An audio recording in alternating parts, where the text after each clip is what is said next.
We're going to set up this experiment right now. Again, we have test coil rod down the center coming out the bottom into the rodent coil to this little coil. Now, you see the big coil sitting next to it. I'm going to put it right over top. I'm looking for coils in the inside and coils on the outside and see what kind of significant difference that we're doing. Can I pick up more energy doing this by increasing the heat of the coil in the center?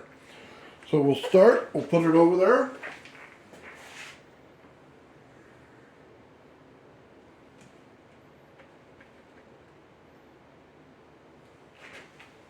Now it's centered out in there. We're going to go ahead and turn on our Tesla coil.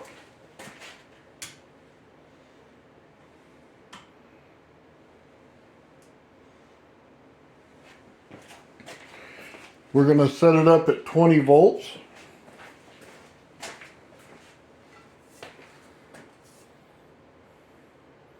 Now our light turns on. Yeah, it has a little bit of distance to it, not much. Pretty bright there. Dulls out. Brightens back up. Dulls out.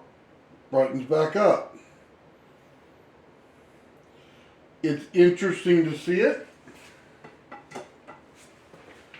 Now I'm going to do the exact same thing, except for I'm just going to take the wire over here of the probe, and I'm going to set you up to be able to see this right here.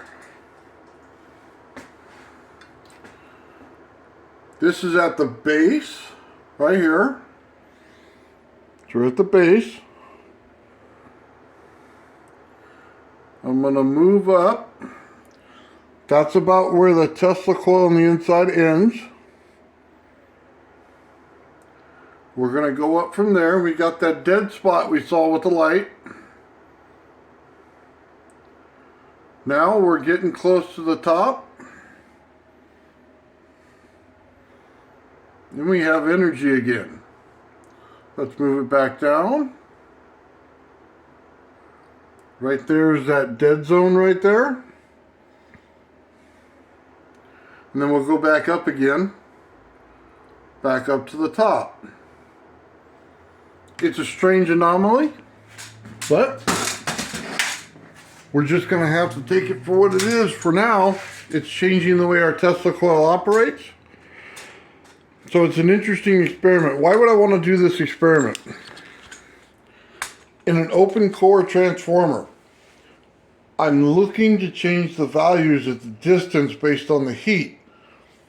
And in order to understand this, we'll have to keep building in layers. Now, how much energy can I produce on each layer? That's pretty much the question here. Now, I'm going to put a cap on this right now. It's fairly simple.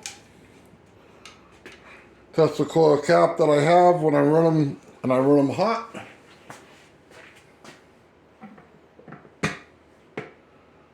Now I'm going to see if the heat has changed the value of anything. Let's take the light.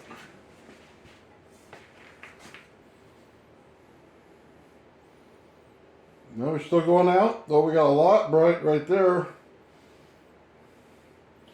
We're doing good up there. Not really that much significant change on the light bulb.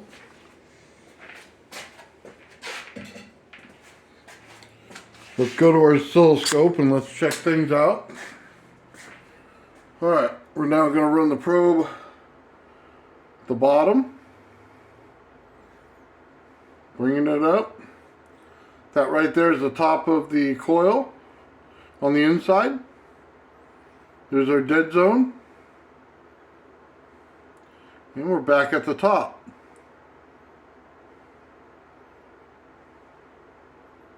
And we go back down. So in this case, putting the cap on didn't do much. You get heat in the Tesla coil, but we're not getting enough to affect it. And it's because there's cold energy in there. It should actually get cooler. So we're not going to get what we're looking for in the way of heat, but it is a draw. So we'll keep that in mind. But you know, it just kind of shows the experiment to do it.